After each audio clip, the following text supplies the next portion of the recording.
আসসালামু আলাইকুম, সবাইকে স্বাগত জানাচ্ছি সি ইউনিট অ্যাডমিশন কোর্সে। তো আজকে আমরা আলোচনা করব ম্যানেজমেন্টের লেকচার 3 নিয়ে। লেকচার 3তে তোমাদের সাথে আলোচনা করব এক মালিকানা ও অংশীদারি ব্যবসায়। তো অ্যাডমিশন কোর্সে তোমাদের একটা জিনিস মাথায় রাখতে হবে, অ্যাডমিশনে কিন্তু তোমাদের এমসিকিউ বেস প্রিপারেশন নিতে হবে এবং রিটেনের জন্য তোমার খ নাম্বার অর্থাৎ শর্ট কোয়েশ্চেন যেগুলো আছে এই শর্ট কোয়েশ্চেন বেস প্রিপারেশন নিতে হবে। তো অ্যাডমিশন প্রিপারেশনটা আর তোমরা এতদিন যে এইচএসসি টাইপের প্রিপারেশন নিয়ে এসেছো সেটা কিন্তু এক না। এইচএসসিতে কিন্তু তোমার যে কন্টেন্টটা বুঝলেই হতো এবং তোমার আন্দাজে কিছু বানায় লিখলেও হতো, তোমার মার্ক চলে আসতো। কিন্তু অ্যাডমিশনে কিন্তু ব্যাপারগুলো সেরকম না।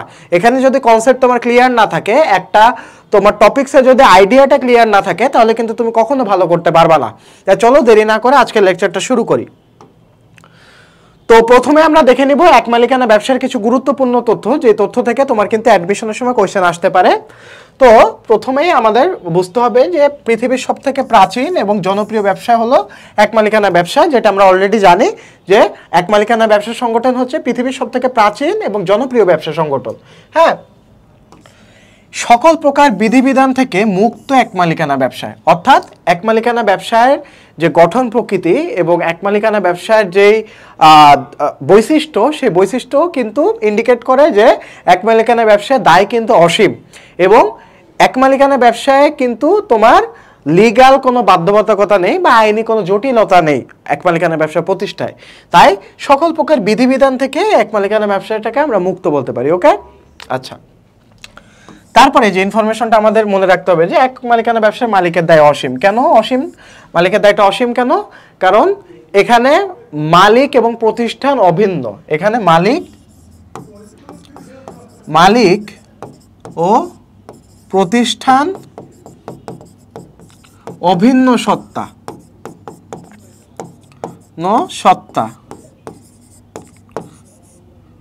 হ্যাঁ। তো এখানে মালিক আর প্রতিষ্ঠান যেহেতু একটা অভিন্ন সত্তা, তাই এক মালিকানা ব্যবসার দায় কিন্তু তোমার অসীম থাকে। তো এগুলো মেনলি তোমার এমসিকিউর জন্য বুঝতে হবে যে এক মালিকানা ব্যবসার দায় অসীম। হ্যাঁ, এক মালিকানা ব্যবসার মালিককে বলা হয় উদ্যোক্তা। এক মালিকানা ব্যবসার মালিকের বিভিন্ন নাম থাকে, যেমন উদ্যোক্তা বা সংগঠক বা পুঁজি সংগ্রাহক বা ঝুঁকি বহনকারী বা পরিচালক, মুনাফা ভোগকারী। যেহেতু মালিক এবং ব্যবসার সত্তা অভিন্ন, তাই এক মালিকানা ব্যবসার মালিক একাধারে উদ্যোক্তা, একাধারে সংগঠক, একাধারে পুঁজি সংগ্রাহক, একাধারে ঝুঁকি বহনকারী, একাধারে পরিচালক এবং একাধারে মুনাফা ভোগকারী। ওকে, ফাইন। তারপরে এখন আমরা এক মালিকানা ব্যবসার কিছু বৈশিষ্ট্য সম্পর্কে আলোচনা করব। এক মালিকানা ব্যবসার বৈশিষ্ট্য সবগুলো তোমরা দেখে রাখলো, কিছু কিছু বৈশিষ্ট্য আছে যেগুলো কিন্তু এমসিকিউতে চলে আসতে পারে। একক মালিকানা, এটা আমরা সবাই জানি। সহজ গঠন, এটাও জানি। স্বল্প মূলধন নিয়ে এটা শুরু করা হয়, অর্থাৎ এক মালিকানা ব্যবসার তোমার পরিচালনাটা স্বল্প মূলধন নিয়ে শুরু করা হয়। এই এক মালিকানা ব্যবসার আয়তন সীমিত থাকে, নিজস্ব ব্যবস্থাপনা থাকে, এটা একটু স্টার্ট দিয়ে রাখলাম, এটা আসতে পারে। একক সিদ্ধান্ত গ্রহণ, এখানে মালিক একাই সিদ্ধান্ত গ্রহণের ক্ষমতা রাখে। একক নিয়ন্ত্রণ, যেহেতু মালিক একজন ব্যক্তি তাই তার একক নিয়ন্ত্রণই পুরো প্রতিষ্ঠানে পরিচালিত হয়। অসীম দায় থাকে, ঝুঁকিটাও একক থাকে। হ্যাঁ, নমনীয়তা থাকে। তারপরে সকল সংগঠনের রাজা বলা হয় এক মালিকানা ব্যবসা সংগঠনকে, এটা স্টার দিয়ে রাখলাম, এটা আসতে পারে বৈশিষ্ট্য হিসাবে। মালিক ও ব্যবসার সত্তার অভিন্নতা, যেটা অলরেডি আমি বলে দিছি, মালিক এবং ব্যবসার সত্তা কিন্তু এখানে অভিন্ন থাকে। হ্যাঁ, এবং প্রত্যক্ষ সম্পর্ক, অর্থাৎ মালিক যেহেতু ব্যবসায় নিজে পরিচালনা করে, তাই কর্মচারী এবং তার যে কাস্টমার থাকে সেই ভোক্তাদের সাথে কিন্তু সে সরাসরি যোগাযোগ থাকতে পারে বা সরাসরি তাদের সাথে যোগাযোগ রাখতে পারে। তো এটাকে বলা হচ্ছে আমার প্রত্যক্ষ সম্পর্ক। তো প্রত্যক্ষ সম্পর্ক, নিজস্ব ব্যবস্থাপনা, একক ঝুঁকি, নমনীয়তা সবই কিন্তু একক মালিকানা ব্যবসার বৈশিষ্ট্য। বোঝা গেছে? ওকে, ফাইন। তারপরে একক মালিকানা ব্যবসার কিছু সুবিধাগুলো আমরা দেখব। একক মালিকানা ব্যবসার সুবিধাগুলো কি কি? তো নর্মালি যে বৈশিষ্ট্যগুলো থাকে ওগুলো আমাদের সুবিধা, কিছু কিছু রিপিট থাকে, যেমন প্রত্যক্ষ সম্পর্ক এখানে দেখতে পাচ্ছ। হ্যাঁ, তারপর হচ্ছে মালিকানা হস্তান্তরের সুবিধা থাকে, যে কোনো টাইমে মালিক কিন্তু আরেকজনের কাছে ব্যবসাটা হস্তান্তর করতে পারে। এটার গঠন পদ্ধতি সহজ এবং বিলোপ সাধনও সহজ। হ্যাঁ, যেহেতু মালিকের একক ডিসিশনে ব্যবসাটা গঠিত হয়, মালিক যখন ইচ্ছা তখন ব্যবসাটা বিলোপ সাধন করতে পারে। এটাতে কোনো আইনি জটিলতা নেই। মালিকের নিজস্ব স্বাধীনতা থাকবে, অর্থাৎ যখন খুশি সে দোকান খুলবে, যখন খুশি সে দোকান বন্ধ করে দিবে। হ্যাঁ, তো একটা দোকানের সাইনবোর্ডে দেখছিলাম যে যখন মন চায় খুলি, দোকান খুলি। তো এরকম একক মালিকানা ব্যবসার স্বাধীনতা থাকে সবসময়, যে যখন ইচ্ছা সে দোকান খুলতে পারবে, যখন ইচ্ছা সে দোকান বন্ধ করতে পারবে, সে প্রফিট তুলতে পারবে। হ্যাঁ, তো এগুলো হচ্ছে মালিকের স্বাধীনতা। তারপরে সুষ্ঠু পরিচালনা, যেহেতু ব্যবসার পরিসর ছোট থাকে এবং কর্মচারী 2-3 জন থাকে, তাই একক মালিকানার ব্যবসার ক্ষেত্রে যত মানুষ কম তত তোমার ঝামেলাও কম। তো কম মানুষকে কিন্তু পরিচালনা করাটা মানে ইজি বা সহজ। তো সুষ্ঠু পরিচালনাটাও কিন্তু একক মালিকানা ব্যবসার একটা সুবিধা আমরা বলতে পারি। তারপরে মুনাফার একক মালিকানা, অর্থাৎ এখানে যেমন ঝুঁকি অসীম থাকে বা দায় অসীম থাকে, তাই মুনাফা যত হবে সব কিন্তু মালিক একাই ভোগ করবে। তো এটাকে বলা হয় মুনাফার একক মালিকানা, অর্থাৎ মুনাফা যা পাবে এটার একক মালিকানা থাকবে মালিকের। তারপরে দ্রুত সিদ্ধান্ত গ্রহণ, অর্থাৎ এখানে যেহেতু একটা মাত্র মাথা থাকে এবং একজন মাত্র ব্যক্তি থাকে যে ব্যবসাটা পরিচালনা করে, গঠন করে এবং নিয়ন্ত্রণ করে, যেটা হচ্ছে ব্যবসার মালিক, তাই দ্রুত সিদ্ধান্ত গ্রহণ করা পসিবল হয়। সিদ্ধান্ত গ্রহণের জন্য অনেকের কাছে যেতে হয় না বা কারো পরামর্শের দরকার হয় না। তারপরে মিতব্যয়িতা, যেহেতু মালিক নিজে ব্যবসায় থেকে ব্যবসাটা পরিচালনা করে, তাই অবশ্যই স্টাফরা চেলেও টাকা ওলট পালট করতে পারে না বা যে জায়গায় খরচ করার দরকার নেই ওই জায়গায় খরচ করতে পারে না। তো এই জন্য মিতব্যয়িতার একটা চর্চা হয়, অর্থাৎ যতটুকু খরচ দরকার ততটুকু ওই খাতে খরচ করা হয়। তারপরে গোপনীয়তা, হ্যাঁ, মালিক যেহেতু ব্যবসাটা পরিচালনা করে তাই তাদের গোপনীয়তা রক্ষা করা ইজি হয় এবং মালিকের যে প্ল্যানগুলো আছে সেটা তার নিজের মাথায় রেখে দেওয়া পসিবল হয়, এটার গোপনীয়তাটাও সুরক্ষিত থাকে। তারপর আত্মকর্মসংস্থান, মালিক এই ব্যবসাটা দেওয়ার ফলে সে যেমন নিজের আত্মকর্মসংস্থান সৃষ্টি করে, তার পাশাপাশি কর্মচারীদের যদি নিয়োগ দেয় তাদেরও আত্মকর্মসংস্থানের সৃষ্টি করে। ব্যক্তিগত নৈপুণ্য প্রদর্শনের সুযোগ থাকে, যেহেতু এখানে মাথা মাত্র একজন, তাই তার যদি নিজস্ব কোনো স্কিল থাকে সেই স্কিলটা কিন্তু সে ব্যবসায় মানে প্রদর্শন করতে পারে। যেমন একজন ব্যক্তি যদি ভালো সেলসম্যান হয় তাহলে তার ভালো মতো কথা বলার ক্যাপাসিটি থাকতে হবে, মানুষকে ডিল করার ক্যাপাসিটি থাকতে হবে, কাস্টমারদের নার্ভ বোঝার ক্যাপাসিটি থাকতে হবে। তো এই যে স্কিল সেটগুলা সে কিন্তু প্রদর্শন করার সুযোগ পাবে। অপচয় হ্রাস পায়, যেহেতু সরাসরি পর্যবেক্ষণে থাকে মালিকের, তাই অপচয় হ্রাস পায় প্রতিষ্ঠানের। হ্যাঁ, সম্পদ বৃদ্ধি পায়, ব্যবসা প্রতিষ্ঠান যদি ঠিকঠাক মতো পরিচালনা করা হয় তাহলে অবশ্যই মুনাফাও বৃদ্ধি পাবে এবং মুনাফা বৃদ্ধি পেলে তোমার সম্পদও বৃদ্ধি পাবে। সম্পদের সুষম বন্টন, অর্থাৎ একটা ব্যবসা প্রতিষ্ঠান পরিচালনায় যে সম্পদগুলো দরকার হয়, যেই জায়গায় দরকার হয় সুষম বন্টন করা পসিবল হয়। ঋণের সুবিধা পাওয়া যায়, হ্যাঁ, ক্ষুদ্র মালিকানা একক মালিকানা ব্যবসা প্রতিষ্ঠানগুলোর জন্য কিন্তু আলাদা ঋণ সুবিধা দেওয়া থাকে, তো এটা একটা ঋণের সুবিধা। তারপর সামাজিক সুবিধা থাকে, হ্যাঁ, সমাজে সবার সাথে পরিচিত হওয়া যায়। হিসাব রক্ষণের সুবিধা থাকে, যেহেতু ব্যবসার পরিসর ছোট তাই হিসাব রক্ষণও বেশি ইজি, সহজ।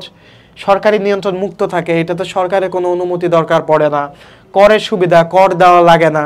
হ্যাঁ, ব্যবসার ক্ষেত্র পরিবর্তন, যখন খুশি এক জায়গা থেকে বিজনেস তুমি অন্য জায়গায় মুভ করতে পারবা। তো এইগুলো হচ্ছে মূলত এক মালিকানা ব্যবসার সুবিধা। ওকে, তো সুবিধাগুলো মনে থাকলে কোনগুলো সুবিধা নয় সেগুলো তুমি লিখতে পারবা। তো এমসিকিউ যখন আসবে তখন মূলত বলবে যে কোনটি এক মালিকানা ব্যবসার সুবিধা নয়। ওকে, তো এখন দেখো অসুবিধা কোনগুলা। তো অসুবিধা কি, এক মালিকানা ব্যবসায় মূলধনটা সীমিত থাকে, যেহেতু একক মালিকানা থাকে তাই চাইলেও বেশি পরিমাণে মূলধন আনানোর এখানে সুযোগ থাকে না, সীমিত মূলধন থাকে, অসীম দায় থাকে, এটা এক মালিকানা ব্যবসার বড় একটা অসুবিধা। যেগুলোর পাশে স্টার্ট দেবো ওগুলো একটু ভালো করে খেয়াল রাখবা। ব্যক্তির সামর্থ্যের সীমাবদ্ধতা, সীমিত আয়তন থাকে, পৃথক সত্তার অভাব, অর্থাৎ মালিক এবং ব্যবসা সত্তা কিন্তু এখানে অভিন্ন, অর্থাৎ পৃথক কোনো সত্তা নেই। মামলা যদি হয় মালিকের নামেই হবে। স্থায়িত্বের অভাব, অর্থাৎ যখন খুশি তখন কিন্তু যেহেতু মালিক ব্যবসাটা বন্ধ করে দিতে পারে তাই এটা কিন্তু অস্থায়ী ব্যবসা, স্থায়ী না। ব্যয় সংকোচে অসুবিধা, হ্যাঁ, বিভিন্ন সময় দেখা যায় যে ব্যয় সংকোচ যখন থাকে, অর্থাৎ যখন যেটার জন্য প্রয়োজনীয় ব্যয়, এই ব্যয়টা যখন মানুষ নির্বাহ না করতে পারে, অর্থাৎ মালিক যখন ব্যয়টা নির্বাহ না করতে পারে তখন একটা অসুবিধার সৃষ্টি হয়, এটাকে আমরা বলতেছি ব্যয় সংকোচে অসুবিধা। মালিকের স্বেচ্ছাচারিতা, মালিক যেহেতু একজন মাত্র ব্যক্তি তাই সে ভুল ডিসিশন নিলে ওই ভুল ডিসিশনটায় তোমার পালন করতে হবে কর্মচারীদের। তাই এখানে স্বেচ্ছাচারিতার একটা ক্ষেত্র তৈরি হয়। সম্প্রসারণের অসুবিধা, যেহেতু এখানে মূলধনের সীমাবদ্ধতা থাকে, তাই চাইলে অনেক সময় ব্যবসা সম্প্রসারণ করতে পারে না। কর্মীদের সুযোগ সুবিধার অভাব, যেহেতু এখানে মালিক একজন মাত্র ব্যক্তি এবং সেই সকল সুযোগ সুবিধা ভোগ করে, তাই অনেক সময় দেখা যায় যে কর্মীদের সে বঞ্চিত করছে। সামাজিক মর্যাদার অভাব থাকে, বিপর্যয়ের প্রভাব থাকে, বিভিন্ন যেই দেশের যে সিচুয়েশন, অনেক সময় ইনফ্লেশন অর্থাৎ মুদ্রাস্ফীতি থাকে, তারপরে পলিটিক্যাল সিচুয়েশন খারাপ থাকে। তো পলিটিক্যাল সিচুয়েশন বা বিভিন্ন যে বিপর্যয় দেখা যায়, জাতীয় বিপর্যয়ের প্রভাব কিন্তু এক মালিকানা ব্যবসায় পড়ে। যেমন করোনার সময় কিন্তু অনেক এক মালিকানা ব্যবসা বন্ধ হয়ে গিয়েছিল। বা রিসেন্টলি আমাদের যে প্রবলেমটা হয়েছিল, স্বাধীন বাংলাদেশ নতুন করে স্বাধীন হলো, তো এই স্বাধীনতার আগে যে প্রবলেমটা হয়েছিল, ব্যবসায়ীরা কিন্তু কারফিউতে বা লকডাউনে ঠিকঠাক মতো তাদের ব্যবসা কার্যক্রম পরিচালনা করতে পারেনি। তো এই বিপর্যয়ের প্রভাব কিন্তু তাদের উপরও পড়েছে। কার্যক্ষেত্রে একটা সীমাবদ্ধতা থাকে, গবেষণা উন্নয়নে বাধা থাকে, যেহেতু তোমার মূলধনটা লিমিটেড, একক ঝুঁকি বহন করে থাকে মালিক। হ্যাঁ, এগুলো হচ্ছে এক মালিকানা ব্যবসার সীমাবদ্ধতা বা অসুবিধা। আচ্ছা, এখন আমরা জানি যে এক মালিকানা ব্যবসা সবথেকে প্রাচীন ব্যবসা সংগঠন এবং এর গঠনও খুব সোজা। কিন্তু এক মালিকানা ব্যবসায় সেই সৃষ্টির আদিকাল থেকে এখন পর্যন্ত কিসের জন্য টিকে আছে? চলো কারণগুলো আমরা জেনে নিই। প্রথম কারণ হচ্ছে এর গঠনটা সহজ, অর্থাৎ যখন খুশি মালিক নিজস্ব কিছু মূলধন দিয়ে বা পুঁজি নিয়ে এই ব্যবসাটা গঠন করতে পারে। কাজের সীমাবদ্ধতা, হ্যাঁ, কাজ একটা নির্দিষ্ট ক্ষেত্রে সীমাবদ্ধ, অর্থাৎ একজন যদি মুদি দোকান দেয় তখন তার কাজ কিন্তু পণ্য রিলেটেড ক্ষেত্রে সীমাবদ্ধ। তো এটাও টিকে থাকার কারণ। পণ্যের প্রকৃতি, এবং কিছু কিছু পণ্য আছে যে পণ্যগুলো আজীবন তোমার লাগবে। পণ্যের প্রকৃতি বলতে এটাই বোঝানো হয়েছে, যেমন মানুষের যে মৌলিক চাহিদা আছে এই রিলেটেড যে ব্যবসাগুলো আছে, যেমন ফার্মেসি, মুদি দোকান, এই ব্যবসা প্রতিষ্ঠানগুলো কিন্তু আজীবন টিকে থাকবে। এবং তোমার বেঁচে থাকার জন্য যে ভাত, তারপরে হচ্ছে আটা, এগুলো কিন্তু তোমার দরকার হয় দৈনন্দিন জীবনে, এবং সবজি। তো এই যে ব্যবসা প্রতিষ্ঠানগুলো গঠন হচ্ছে, এই ব্যবসা প্রতিষ্ঠানগুলোর চাহিদা কিন্তু আজীবন থাকে। তো এই জন্য সৃষ্টির শুরু থেকে এখন পর্যন্ত এই চাহিদার তোমার অপরিবর্তনশীলতা বা পরিবর্তনশীলতার জন্য কিন্তু এক মালিকানা ব্যবসাটা টিকে আছে। চাহিদার পরিবর্তনশীলতা, এক মালিকানা ব্যবসা যেহেতু ছোট আকৃতির ব্যবসা প্রতিষ্ঠান, তো চাহিদা আমাদের যে পরিবর্তন হয় ঋতু ভেদে বা বিভিন্ন কারণ ভেদে বা আমাদের রুচির পরিবর্তনের কারণে, তো এই চাহিদা পরিবর্তন হওয়ার ফলে আমরা কিন্তু দ্রুত আমাদের বিজনেসটা শিফট করতে পারি। হ্যাঁ, কাস্টমারদের চাহিদা যখন চেঞ্জ হয় তখন ওই চাহিদা অনুযায়ী আমরা কিন্তু পণ্য নিয়ে আসি। তো এটা এক মালিকানা ব্যবসার গঠন সহজ দেখে এবং একক মালিকানা পরিচালিত হয় দেখেই তোমার সম্ভব হয়েছে। চাহিদার স্থানীয়তা, অর্থাৎ কিছু কিছু পণ্য আছে যেগুলো স্থানীয়ভাবে অনেক জনপ্রিয়। কিছু কিছু তোমার জায়গা আছে যে জায়গায় এখনও তোমার কুলফি টুলফি অনেক বেশি জনপ্রিয়, কিন্তু ঢাকা শহরে দেখবা তোমার কোন টোন এগুলোই মানুষ বেশি খায়। হ্যাঁ, দ্রুত সিদ্ধান্ত গ্রহণ করার পসিবল হয়, এই জন্য এটা টিকে আছে। অবস্থানের সুবিধার জন্য টিকে আছে। ব্যক্তিগত স্বাতন্ত্র্য, অর্থাৎ ব্যক্তি তার ইচ্ছে মতো সিদ্ধান্ত নিতে পারে, এটা হচ্ছে স্বাতন্ত্রতা। ঝুঁকির স্বল্পতা, নিশ্চিত সাফল্য, এগুলো হচ্ছে তোমার এক মালিকানা ব্যবসায় টিকে থাকার কারণ বৃহদায়তন ব্যবসার পাশাপাশি। তো এখানে কয়েকটা পয়েন্ট মনে রাখবা, পণ্যের প্রকৃতি, চাহিদার পরিবর্তনশীলতা এবং তোমার ব্যক্তিগত স্বাতন্ত্র্য, এই তিনটা পয়েন্ট মনে রাখবে। এটা এমসিকিউ আকারে আসলেও আসতে পারে। এখন দেখো এক মালিকানা ব্যবসার আমরা কিছু উপযুক্ত ক্ষেত্র দেখব। এই উদাহরণগুলো মূলত তোমার এমসিকিউ আকারে আসতে পারে যে নিচের চায়ের স্টল কোন ক্ষেত্রের মধ্যে পড়তেছে। হ্যাঁ, তো ক্ষেত্রগুলো তোমাকে আগে আইডেন্টিফাই করতে হবে, তারপরে সেটা তোমাকে বুঝতে হবে। ক্ষুদ্রায়তনের সংগঠন, অর্থাৎ যে সংগঠনগুলোর আয়তন ক্ষুদ্র থাকে, যেমন চায়ের স্টল, পানের দোকান, এগুলোর আয়তন ক্ষুদ্র থাকে, এটা হচ্ছে ক্ষুদ্রায়তনের সংগঠন বলা হয়। স্বল্প পুঁজির ব্যবসা, যে ব্যবসাটা শুরু করতে খুবই কম পুঁজির প্রয়োজন হয়, যেমন মুদির দোকান, লন্ড্রি শপ, এগুলোকে বলা হয় স্বল্প পুঁজির ব্যবসার উদাহরণ। কম ঝুঁকির ব্যবসায়, অর্থাৎ যেই ব্যবসার ঝুঁকি খুবই কম, যেমন ওষুধ ব্যবসায়। হ্যাঁ, ওষুধ ব্যবসায় কোম্পানি থেকে একটা মূল্য সেট করে দেয় আর ওইটার তোমার একটা পার্সেন্টেজ তোমার থাকে। মুদির দোকান, এগুলোতে কিন্তু তোমার খুবই কম ঝুঁকি থাকে। কৃষি পণ্যের ব্যবসায়, যেমন ধান, পাট সহ আরও যেসব কৃষি পণ্য আছে সেই ব্যবসা। প্রত্যক্ষ সেবামূলক প্রতিষ্ঠান, যেমন সাইকেল মেরামত সার্ভিস বা সেলুন সার্ভিস, লন্ড্রি সার্ভিস, এগুলো হচ্ছে তোমার প্রত্যক্ষ সেবামূলক প্রতিষ্ঠান। পচনশীল চাহিদার পণ্য, পচনশীল চাহিদার পণ্য মানে কি, যে পণ্যগুলো তোমার পচে যায়, যেমন মাছ, সবজি, আলু, এগুলো কিন্তু তোমার পচনশীল পণ্য। এগুলো আমরা সহজে আইডেন্টিফাই করতে পারবো তো মেইনলি তোমরা আটকে যেতে পারো স্বল্প পুঁজির ব্যবসা, কম ঝুঁকির ব্যবসা, ক্ষুদ্রায়তন সংগঠন, এই তিনটার মধ্যে আটকে যেতে পারো। তো এই তিনটা একটু ক্লিয়ার রাখবো। ওকে, পরিবর্তনশীল চাহিদার পণ্য। তো পরিবর্তনশীল আমরা জানি কাপড়ের প্রতিবারই তোমার কিন্তু ফ্যাশন পরিবর্তন হয়, তো এটা তোমার পরিবর্তনশীল চাহিদার পণ্য। বুটিক ও রেডিমেডস গার্মেন্টস এটাও কিন্তু পরিবর্তনশীল চাহিদা পণ্যের মধ্যে পড়তেছে। বা উদাহরণ, উৎপাদন ও চাহিদার স্থানীয়তা, অর্থাৎ কিছু কিছু পণ্য আছে যেগুলো স্থানীয়ভাবেই সেটার চাহিদা বিরাজমান। যেমন রংপুরে তামাক চাষের সাথে সম্পৃক্ত যে ব্যবসাগুলো আছে, অর্থাৎ রংপুরে কিন্তু তোমার তামাক চাষ বেশি হয়, তো ওই ক্ষেত্রে তামাক রিলেটেড যে তোমার ব্যবসাগুলো আছে ওগুলোর সাথে সম্পৃক্ত ব্যবসায়। ওকে, তো এখন আমরা কিছু কি পয়েন্ট দেখবো, যে কি পয়েন্টসগুলো তোমার এমসিকিউতে আসতে পারে। ফার্স্ট, ব্যবসা সংগঠনের মুরব্বী বলা হয় কাকে? এক মালিকানা ব্যবসায়ীকে। ব্যবসা সংগঠনের মুরব্বী বলা হয় এক মালিকানা সংগঠনকে। দায় দায়িত্বের বিবেচনায় সবচেয়ে ঝুঁকিপূর্ণ কোন ব্যবসায়? এক মালিকানা কারবার, অর্থাৎ দায় দায়িত্ব সব থেকে বেশি এক মালিকানা কারবারে। এটা ইম্পর্টেন্ট, এটা টু স্টার দিয়ে রাখলাম। সবচেয়ে প্রাচীন ও সহজ ধরনের ব্যবসা সংগঠন এক মালিকানা ব্যবসায়, এটা ইম্পর্টেন্ট, কিন্তু এটা দিলাম না কারণ এটা তোমরা সবাই পারবা। পৃথক আইনগত কোনো সত্তা নেই, এটা আমরা সবাই জানি। ব্যবসা সংগঠনের আদিমতম রূপ হচ্ছে এক মালিকানা ব্যবসায়, এটা ইম্পর্টেন্ট, কিন্তু এতে তোমরা পারবা। পৌর এলাকায় এক মালিকানা ব্যবসা পরিচালনার জন্য পৌরসভা হতে ট্রেড লাইসেন্স সংগ্রহ করতে হয়। অর্থাৎ তোমার ব্যবসা প্রতিষ্ঠানটা যদি পৌর এলাকায় শুরু করতে হয় তাহলে অবশ্যই তোমার পৌর এলাকা থেকে ট্রেড লাইসেন্স সংগ্রহ করতে হবে, এটাও ইম্পর্টেন্ট, এটা এমসিকিউতে আসতে পারে। হ্যাঁ, বাংলাদেশের মোট ব্যবসা প্রতিষ্ঠানের 85% এক মালিকানা ব্যবসায়, এটা এমসিকিউতে আসে মাঝে মধ্যে, ওই রকমভাবে ইম্পর্টেন্ট না। আর বিশ্বের 80% ব্যবসা সংগঠন এক মালিকানা ভিত্তিক, অর্থাৎ বিশ্বে হচ্ছে 80% আর বাংলাদেশে 85%। ওকে, মনে থাকবে? ফাইন। মহানগর এলাকায় এক মালিকানা ব্যবসা পরিচালনার জন্য সিটি কর্পোরেশনের নিকট হতে ট্রেড লাইসেন্স সংগ্রহ করতে হয়। অর্থাৎ মহানগর এলাকা যদি হয় তাহলে সিটি কর্পোরেশন এলাকা হতে ট্রেড লাইসেন্স নিতে হবে, আর যদি পৌর এলাকা হয় তাহলে পৌরসভা হতে ট্রেড লাইসেন্স নিতে হবে। বোঝা গেছে? আচ্ছা, আর এক মালিকানা ব্যবসাকে সকল ব্যবসার রাজা বলা হয়, যেটা অলরেডি আমরা জানি। তো এই কি পয়েন্টসগুলো তোমরা মাথায় রাখবা। এরপরে, এক মালিকানা সংগঠনের বিরুদ্ধে মামলা করা যায় না। কেন মামলা করা যায় না? পৃথক সত্তার কারণে। পৃথক সত্তা যেহেতু এখানে নাই, এখানে যেহেতু মালিক এবং ব্যবসার সত্তাটা অভিন্ন, তাই এক মালিকানা ব্যবসার বিরুদ্ধে মামলা করা যায় না। কেন মামলা করা যায় না? অভিন্ন সত্তার কারণে। অভিন্ন সত্তার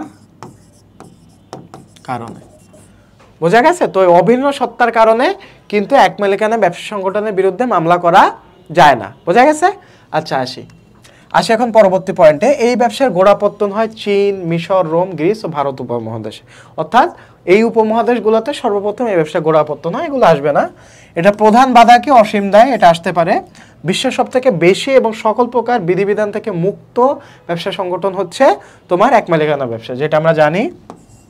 আইনগত সত্তা দুর্বল এবং কোনো মূল দলিল নেই। কোন ব্যবসা প্রতিষ্ঠানে? এক মালিকানা ব্যবসা প্রতিষ্ঠানে। সকল প্রকার বিধিবিধান মুক্ত হলো এক মালিকানা ব্যবসায়। একক মালিকানা ব্যবসার প্রধান বৈশিষ্ট্য কি? একক মালিকানা। এটা তো ইজি, একদম বোঝাই যায়, তোমার প্রশ্নের মধ্যে অ্যান্সার দিয়ে দেওয়া আছে। মালিকানা ব্যবসার প্রধান অসুবিধা কি? অসীম দায়। মালিকানা ব্যবসার প্রধান অসুবিধা কি? অসীম দায়, যেটা আমরা একটু আগেও দেখেছি।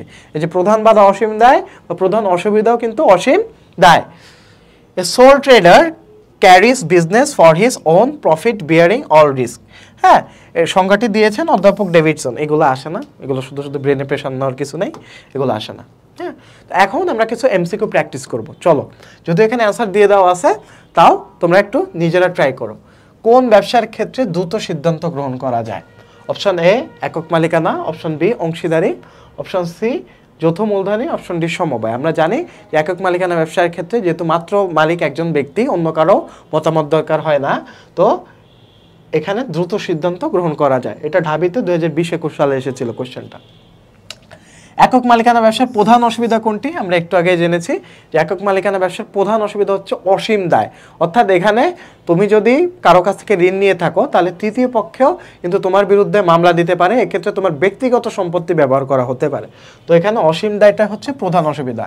এটা ঢাবির 19-20 সালে এসেছিল, অর্থাৎ আমার যে সেশনটা ওখানে এসেছিল।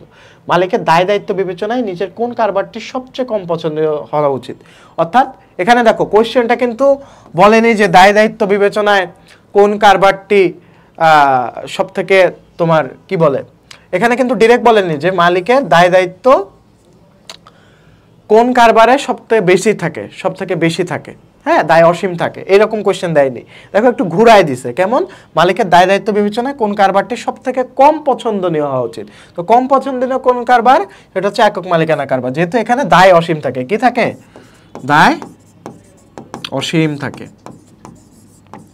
অসীম দায় যেহেতু এখানে প্রধান বাধা বা প্রধান অসুবিধা, তাই এখানে সব থেকে কম পছন্দনীয় হওয়া উচিত এক মালিকানা কারবার। বোঝা গেছে? ফাইন। সবচেয়ে প্রাচীন ব্যবসা সংগঠন কোনটি? সব থেকে প্রাচীন ব্যবসা সংগঠন হচ্ছে এক মালিকানা ব্যবসা, এটা তো আমরা জানি, এটা আমাদের মুখস্থ। কোনটি একাধিপতি কারবারের বৈশিষ্ট্য নয়? একাধিপতি কারবারের বৈশিষ্ট্য নয় কোনটা? একাধিপতি কারবারের বৈশিষ্ট্য নয়, এখানে দেখো নয় আছে, নয়টা ভুলে গেলে চলবে না। একাধিপতি মানে কি? এক মালিকানা ব্যবসার অপর নাম। তো এক মালিকানা বৈশিষ্ট্য, একক সিদ্ধান্ত গ্রহণ বৈশিষ্ট্য, ছোট আয়তন, এটা বৈশিষ্ট্য। কিন্তু এটার দায় কি সীমিত না অসীম? অসীম। তো এখানে সীমিত দায়টা এটা বৈশিষ্ট্য নয়। তাহলে একটা জিনিস আমরা শিখলাম যে একক মালিকানা ব্যবসার আর এক নাম কি? একাধিপতি ব্যবসা। বোঝা গেছে? এখন আমরা অংশীদারি ব্যবসা সম্পর্কে শিখব। তো অংশীদারি ব্যবসায় আমরা জানি 1932 সালের অংশীদারি আইনের 4 নং ধারায় অংশীদারি ব্যবসার সংজ্ঞা দেওয়া আছে। আমি অন্য কালারে শিফট করি। 1932 সালে অংশীদারি আইনের 4 নং ধারায় বলা হয়েছে সকলের দ্বারা বা সকলের পক্ষে একজনের দ্বারা পরিচালিত ব্যবসার মুনাফা নিজেদের মধ্যে বন্টনের জন্য চুক্তিবদ্ধ, এখানে কয়েকটা ওয়ার্ড মনে রাখবো, চুক্তিবদ্ধ যে সম্পর্ক সৃষ্টি হয় তাকে অংশীদারি বলে। হ্যাঁ, অর্থাৎ সকলের দ্বারা বা সকলের পক্ষে একজনের দ্বারা তোমার মুনাফা নিজেদের মধ্যে বন্টনের জন্য চুক্তিবদ্ধ সম্পর্কের সৃষ্টিটাকে কি বলা হচ্ছে? তোমার অংশীদারি বলছে, অংশীদারি ব্যবসা বলছে। যারা এমন সম্পর্ক সৃষ্টি করে তাদেরকে অংশীদার, এবং সম্মিলিতভাবে তাদেরকে ব্যবসা অংশীদারি ব্যবসা বলে। তো অংশীদারি ব্যবসার 4 নং ধারায় কিন্তু তোমার সংজ্ঞা দেওয়া আছে। তাহলে এটা কিন্তু তোমার অংশীদারি ব্যবসার সংজ্ঞা। তাহলে এখানে আসতে পারে যে অংশীদারি ব্যবসার 4 নং ধারায় সংজ্ঞা দেওয়া আছে। তাহলে অংশীদারি ব্যবসার সংজ্ঞা কত নং ধারায় দেওয়া আছে? 4 নং ধারায় বলা আছে। বোঝা গেছে? ওকে। তাহলে দেখো এখন কিছু ইনফরমেশন আমরা দেখব। 1932 সালে অংশীদারি আইন অনুযায়ী অংশীদারি সংগঠন গঠিত, পরিচালিত, নিয়ন্ত্রণ হয়, এটা আমরা সবাই জানি। এখন অংশীদারি ব্যবসা গঠন পদ্ধতি কিভাবে?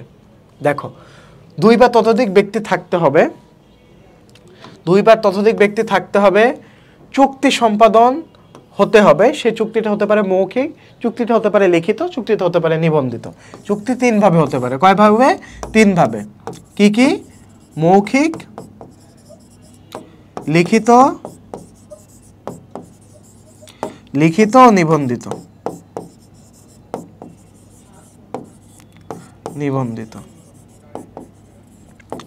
এই কয়ভাবে চুক্তি হতে পারে।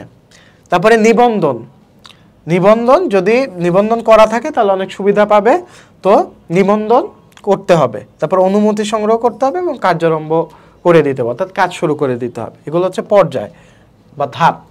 এখন অংশীদারি চুক্তি বলতে আমরা কি বুঝি? অংশীদারের সংজ্ঞা আমরা পড়েছিলাম 4 ধারায়, আর অংশীদারি চুক্তি সম্পর্কে বলা আছে 5 ধারায়। এগুলো কিন্তু এমসিকিউতে আসবে, নোট করে নাও।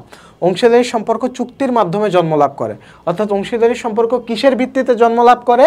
এটা হচ্ছে চুক্তির ভিত্তিতে। কিসের ভিত্তিতে? চুক্তির ভিত্তিতে। আবার বলো, কিসের ভিত্তিতে? চুক্তির ভিত্তিতে। সামাজিক মর্যাদা বলে নয়। তো এটা কত ধারায় বলা আছে? 5 নং ধারায় বলা আছে, মনে থাকবে? ওকে। অংশীদারি ব্যবসার মূল ভিত্তি কি? চুক্তি। এটা এমসিকিউর জন্য ইম্পর্টেন্ট। অংশীদারি ব্যবসার মূল ভিত্তি কি? চুক্তি। চুক্তি ছাড়া অংশীদারি ব্যবসা সম্ভব নয়। চুক্তি কয় প্রকার হতে পারে? 3 প্রকার। কি কি? মৌখিক, লিখিত, নিবন্ধিত। এটা আমি অলরেডি বলে দিছি। লিখিত চুক্তিকে বলা হয় ডিড বা চুক্তিপত্র। লিখিত চুক্তিতে কি বলা হয়? ডিড বা চুক্তিপত্র। সাধারণত অংশীদারি ব্যবসা 1932 সালের ভারতীয় অংশীদারি আইন দ্বারা পরিচালিত হয়। বর্তমানে বাংলাদেশ কিন্তু 1932 সালের ভারতীয় অংশীদারি আইন দ্বারাই পরিচালিত হচ্ছে। সীমিত অংশীদারি ব্যবসা 1907 সালের ভারতীয় অংশীদারি আইন এবং 1890 সালের ব্রিটিশ অংশীদারি আইন দ্বারা পরিচালিত। সীমিত অংশীদারি ব্যবসার 2টা আইন আছে, একটা 1907 সালের যেটা ভারতীয় অংশীদারি আইন, আর 1890 সালের যেটা হচ্ছে ব্রিটিশ অংশীদারি আইন। লেটেস্ট হচ্ছে ভারতের 1907 সালের। এ ধরনের ব্যবসায় বাংলাদেশে নেই, অর্থাৎ সীমিত অংশীদারি ব্যবসায় বাংলাদেশে নেই। হ্যাঁ, এখন অংশীদারি চুক্তিপত্র কাকে বলে? অংশীদারি ব্যবসা গঠনের লক্ষ্যে অংশীদারগণ পারস্পরিক সম্মতিক্রমে এগুলো কিন্তু তোমার রিটেনের জন্য আসতে পারে। বলতে পারো যে ভাই এগুলো কেন পড়াচ্ছে, এগুলো রিটেনে তোমার শর্ট কোশ্চেনে চলে আসতে পারে। তো তোমাদের সাইটটা এমনভাবে প্রিপারেশন করা হয়েছে, এমনভাবে মেক করা হয়েছে যাতে তোমাদের এমসিকিউ প্রিপারেশন হয় প্লাস রিটেনের জন্য একটা ধারণা হয়ে যায়। ওকে, তো অংশীদারি ব্যবসা গঠনের লক্ষ্যে অংশীদারগণ পারস্পরিক সম্মতিক্রমে ব্যবসা সংক্রান্ত বিভিন্ন বিষয় নির্দিষ্টপূর্বক যে দলিলে লিপিবদ্ধ করে তাকে অংশীদারি চুক্তিপত্র বলে। তো অংশীদারি চুক্তিপত্র মূলত কি একটা দলিল, যে দলিলে কি থাকে, যে ব্যবসাটা কিভাবে পরিচালনা হবে বা পরিচালনা করা হবে। বোঝা গেছে? চুক্তি অংশীদারি ব্যবসার মূল ভিত্তি। তাহলে অংশীদারি ব্যবসার মূল ভিত্তি কি? চুক্তি। এই চুক্তি কত প্রকার হতে পারে? 3 প্রকার: মৌখিক, লিখিত ও নিবন্ধিত। ফাইন। এখন আমরা অংশীদারি চুক্তিপত্রে কিছু বিষয়বস্তু দেখব, যে অংশীদারি চুক্তিপত্রে কি কি থাকে।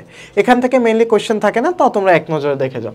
যে অংশীদারি ব্যবসার নাম থাকে, অংশীদারি ব্যবসার ঠিকানা, বর্তমান ঠিকানা বা ভবিষ্যৎ ঠিকানা, কোথায় নেওয়ার তোমার প্ল্যান আছে, ব্যবসার প্রকৃতি কি, কি প্রকৃতির ব্যবসায়, ব্যবসার উদ্দেশ্য কি, আওতা কতটুক থাকবে, ব্যবসার স্থায়িত্ব কতদিন হবে, মোট মূলধন তোমার কত, অংশীদারদের মূলধন কত, কার মূলধন কত %, হ্যাঁ, মূলধনের উপর কে কতটুক সুদ পাবে এবং উত্তোলন করবে কিভাবে সে সুদটা, লাভ ক্ষতি কিভাবে বন্টন করা হবে, ব্যবসায় পরিচালনা পদ্ধতি কীরকম হবে, হিসাব রক্ষণ পদ্ধতি কেমন হবে, হিসাব রক্ষণ কে করবে, ব্যবসার বিলোপ সাধন কিভাবে হবে। তো এই সমস্ত কিছু তোমার উল্লেখ থাকে মূলত অংশীদারি চুক্তিপত্রে। তো অংশীদারি চুক্তিপত্রের বিষয়বস্তুগুলো হলো এগুলা। বোঝা গেছে? এখান থেকে আলাদাভাবে কোনো কোয়েশ্চেন আসবে না। তো অংশীদারিতে যদি তুমি চুক্তিপত্র থাকে, সেটা যদি লিখিত থাকে, তাহলে সেটা সুবিধা কিছু আছে। যেমন একটা স্থায়ী দলিল থাকলো যে তোমরা দুজন মিলে একটা ব্যবসা প্রতিষ্ঠান গঠিত পরিচালিত করতেছো, তো এটা একটা ডকুমেন্টেশন থাকলো। তারপরে সহজে সমস্যা সমাধান, অর্থাৎ তোমার যদি ব্যবসা পরিচালনা করতে যে তুমি যদি কোনো আইনগত জটিলতায় পড়ো, তাহলে কিন্তু তুমি আইনি সুবিধা পাবা। তো এক্ষেত্রে তোমার সহজ সমস্যা সমাধান হচ্ছে। তারপরে পরিচালনাগত সুবিধা, তো তোমার যখন একটা আইনগত দলিল থাকবে বা আইনি দলিল থাকবে, তখন কিন্তু তুমি ব্যবসা প্রতিষ্ঠান ঠিকমতো পরিচালনা করতে পারবা এবং তোমার পরিচালনা করতে যে কোনো ধরনের হীনমন্যতার সম্মুখীন হতে হবে না, বা ও যদি আমার টাকা মেরে দেয় এই টাইপের কোনো মেন্টালিটি আসবে না। হ্যাঁ, তারপরে আইনগত মর্যাদা থাকবে এবং বিভিন্ন টাইপের সুবিধা তুমি অর্জন করতে পারবা। অর্থাৎ তোমার যদি আদালতে কোনো মামলা দায়ের করে তোমার পার্টনার বা তৃতীয় কোনো পক্ষ, তখন কিন্তু তুমি এই সুবিধাটা পাবা। বোঝা গেছে? তারপরে এখন অংশীদারি ব্যবসার সদস্য সংখ্যা সম্পর্কে আমরা জানবো। এটার থেকে এমসিকিউ মাস্ট আসবে যদি কোশ্চেন আসে এখান থেকে। দেখো, সাধারণ অংশীদারি ব্যবসায় সদস্য সর্বনিম্ন 2 জন, সর্বোচ্চ 20 জন। ব্যাংকিং অংশীদারি ব্যবসায় সর্বনিম্ন 2 জন, সর্বোচ্চ 10 জন। তার মানে সর্বনিম্ন সবসময় 2 জন, কিন্তু সর্বোচ্চ সাধারণ অংশীদারের ক্ষেত্রে 20 জন আর ব্যাংকিং অংশীদারি ব্যবসার ক্ষেত্রে 10 জন। এটা মাথায় রাখবা। সাধারণ অংশীদারি ব্যবসার ক্ষেত্রে 20 জন এবং ব্যাংকিং অংশীদারি ব্যবসার ক্ষেত্রে 10 জন। আচ্ছা, সীমিত অংশীদারি ব্যবসার ক্ষেত্রে সদস্য সংখ্যা কত? সর্বনিম্ন 2 জন সাধারণ, 1 জন সীমিত, অর্থাৎ টোটাল 3 জন এবং সর্বোচ্চ 20 জন। সর্বোচ্চ এখানে 20 জন, ঠিক আছে, কিন্তু এখানে সদস্য সংখ্যা সর্বনিম্ন 3 জন, 1 জন সীমিত, 2 জন সাধারণ। তারপরে সীমিত অংশীদারি ব্যবসায় সীমিত অংশীদারের সংখ্যা কতজন? সর্বনিম্ন 1 জন, সর্বোচ্চ 3 জন সীমিত অংশীদারের সংখ্যা। আর সীমিত অংশীদারি ব্যবসায় সাধারণ অংশীদারের সংখ্যা কত? সাধারণ অংশীদার সর্বনিম্ন 2 জন থাকবে এবং সর্বোচ্চ 19 জন থাকবে। এই দুইটা ইনফরমেশন মাথায় রাখবা। নরমালি উপরেরগুলো আমরা এইচএসসিতে জানছি। হ্যাঁ, এই দুইটা ইনফরমেশন মাথায় রাখবা। ওকে, তারপরে অংশীদারি ব্যবসার অপরিহার্য কিছু উপাদান আছে, যে উপাদানগুলো না থাকলে অংশীদারি ব্যবসা গঠিতই হতে পারবে না। যেমন তোমার অধিক যদি সদস্য থাকে, যেই সদস্য সংখ্যা উল্লেখ করে দেওয়া আছে ওই রেঞ্জের বাইরে যদি থাকে, তাহলে অংশীদারি ব্যবসা গঠিত হতে পারবে না। চুক্তিবদ্ধ সম্পর্ক যদি না থাকে, তাহলে অংশীদারি ব্যবসায়ী বলা যাবে না। চুক্তিভিত্তিক ব্যবসার যদি অস্তিত্ব না থাকে, তাহলে সেটা অংশীদারি ব্যবসা হিসেবে গণ্যই হবে না। মুনাফা অর্জন ও বন্টন এই ব্যাপারটা যদি না থাকে, তাহলে সেটা অংশীদারি ব্যবসায় গঠন করতে প্রবলেম হবে। পারস্পরিক প্রতিনিধিত্ব যদি না থাকে, অর্থাৎ একজন অংশীদারের পরিবর্তে আরেকজন অংশীদার যদি ব্যবসা গঠন ও পরিচালনা করতে না পারে বা সেই ক্ষমতা যদি তাদেরকে না দেওয়া হয়, তখন সেটা কিন্তু অংশীদারি ব্যবসা বলে কাউন্ট হবে না। পারস্পরিক আস্থা ও বিশ্বাসের অভাব যদি থাকে, অংশীদারের যোগ্যতার যদি অভাব থাকে, তাহলে কিন্তু এই উপাদানগুলো যদি মিসিং থাকে, তাহলে অংশীদারি ব্যবসা গঠন ও পরিচালনা করতে খুব অসুবিধার সম্মুখীন হতে হবে। আচ্ছা, এখন একটা ইনফরমেশন আমাদের জন্য জানা প্রয়োজন, যেটা এমসিকিউতে তোমাদের দরকার। অংশীদারি ব্যবসা নিবন্ধিত হোক বা এর কোনো আইনগত স্রষ্টা সৃষ্টি হয় না, এটা যদি নিবন্ধন করা হয়ও তাও এটার আইনগত আলাদা কোনো সত্তা থাকে না। হ্যাঁ, আইনি সুবিধা পায়, কিন্তু অংশীদারি ব্যবসায় নিবন্ধন কোনো আইনগত সত্তা সৃষ্টি করে না। তো এটা লাস্টে কিন্তু তোমার লিমিটেড কথাটা লেখা বাধ্যতামূলক যদি এটা সীমিত অংশীদারি ব্যবসা, এটা পরে আসতেছি। তো অংশীদারি ব্যবসা নিবন্ধিত যদি হয়ও তাদের কত আইনগত পৃথক কোনো সত্তার সৃষ্টি হয় না, অর্থাৎ এটা একটা কোম্পানি সংগঠন হয়ে যায় না, ফলে ব্যবসা নিজস্ব নামে পরিচালিত হতে পারে না। হ্যাঁ, নিবন্ধন করার ফলেও ব্যবসা নিজস্ব নামে পরিচিত ও পরিচালিত হতে পারে না। এই সকল লেনদেন ও চুক্তি অংশীদারের সাথে ব্যক্তিগতভাবে সম্পাদন করা হয়েছে বলে ধরা হয়, তাই অংশীদারের দায়ও কিন্তু অসীম থাকে। বোঝা গেছে? সীমিত অংশীদারি ব্যবসার নামের শেষে সীমিত বা লিমিটেড কথাটি, ওকে এক মিনিট,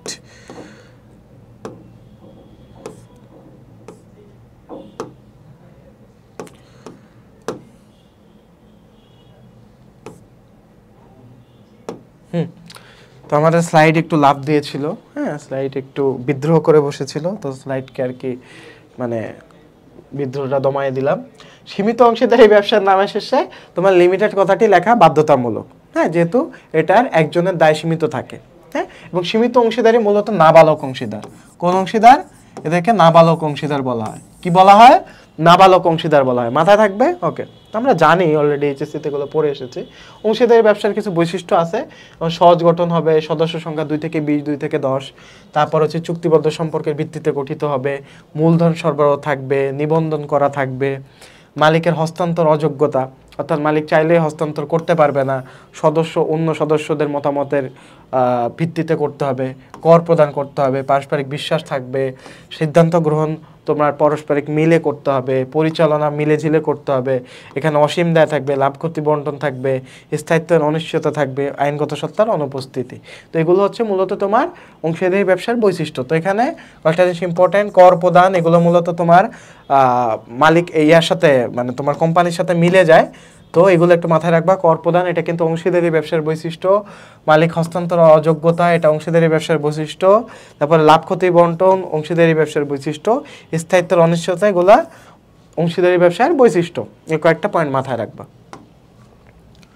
এখন সুবিধা কি কি আছে? এটার গঠনও সহজ, এটাতে তোমার মালিকের থেকে মানে এক মালিকানা ব্যবসা থেকে অধিক পরিমাণ মূলধন নেওয়া সম্ভব হয়, যেহেতু এখানে একের অধিক তোমার মালিক থাকে।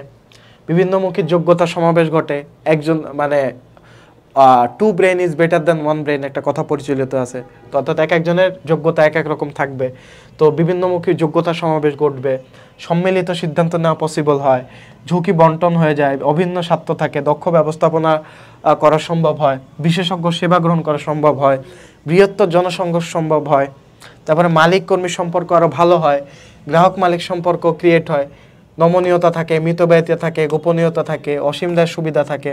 হ্যাঁ, তারপরে হচ্ছে পারস্পরিক প্রতিনিধিত্বের সুফল থাকে, হ্যাঁ, একজন আরেকজনকে প্রতিনিধিত্ব করছে, করের সুবিধা থাকে, সহজ বিলুপ্তি, বিশেষায়নের সুবিধা, সহজ বিলুপ্তি সুনাম। তো এখানে বিশেষায়নের সুবিধা, পারস্পরিক প্রতিনিধিত্বের সুফল, অসীম দায়ের সুবিধা। এখন তোমাদের প্রশ্ন আসতে পারে যে ভাইয়া অসীম দায়ের সুবিধার বলতে কি বোঝায়? তো এখানে মূলত যেহেতু তোমার দায়টা অসীম, কিন্তু অসীম মানে এই না যে পুরা দায়টা তোমাকেই বহন করতে হবে। এখানে কিন্তু তোমার যদি মালিক 10 জন হয় তাহলে 10 জনে মিলে বহন করতে হবে। তো এখানে অসীম দায়ের একটা পরোক্ষ সুবিধা থাকে। ওকে, এখানে মূলত এই সুবিধার কথাই বলা হয়েছে। এখন অসুবিধাগুলো কি কি? অসুবিধায় যে অসীম দায় আছে এটা একটা অসুবিধা, স্থায়িত্বের অভাব, এটাও স্থায়িত্ব অনিশ্চিত, মতৈক্য থাকে এবং আস্থার অভাব থাকে, ওই যে নানান মুনির নানান মত একটা কথা প্রচলিত আছে। তারপরে সিদ্ধান্ত গ্রহণে বিলম্ব হয়, অর্থাৎ সিদ্ধান্তটা দেরি করে নেওয়া হয়। তারপর অযোগ্য অসাধু অংশীদারের কাজের দায়, অর্থাৎ কিছু অংশীদার আছে অনেক কাজ করে, কিছু অংশীদার কাজ করে না, তো অযোগ্য অসাধু যে অংশীদার আছে তা কাজের দায়ের যোগ্যদের উপরও পড়ে। হ্যাঁ, সীমিত সদস্য সংখ্যা থাকে, শেয়ার হস্তান্তরের অসুবিধা থাকে, অনুপাতবিহীন ঝুঁকি থাকে, কেন্দ্রীয় কর্তৃত্বের অভাব থাকে, গোপনীয়তার অভাব থাকে, যেহেতু ইনফরমেশন ফাঁস হয়ে যাওয়ার একটা প্রবণতা ক্রিয়েট হয়, অপচয় বৃদ্ধির একটা সুযোগ সৃষ্টি থাকে, জনআস্থার অভাব থাকে, আইনগত নিয়ন্ত্রণের অপর্যাপ্ততার একটা সুযোগ সৃষ্টি হয়। বোঝা গেছে?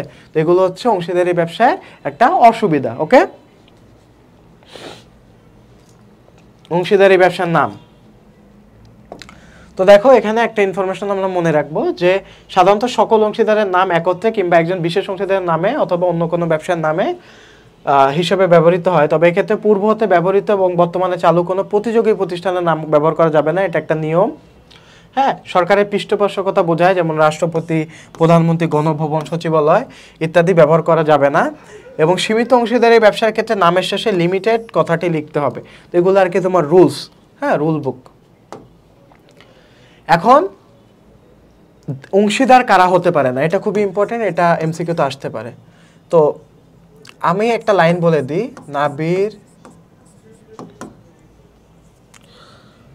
নাবিকে পদের জন্য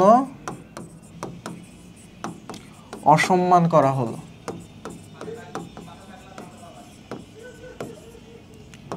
করলো। এখানে ন দিয়ে নাবালক, দে দিয়ে দেউলিয়া, পতে পাগল, হ্যাঁ, সতে সরকারি, অতে অজ্ঞাত, হ্যাঁ, তারপরে বিতে বিদেশি রাষ্ট্রদূত, তারপরে হচ্ছে পতে তোমার যেমন পাগল হয়, পতে তোমার প্রতিষ্ঠান বা সংঘও হয়, হ্যাঁ, অসম্মান করলো।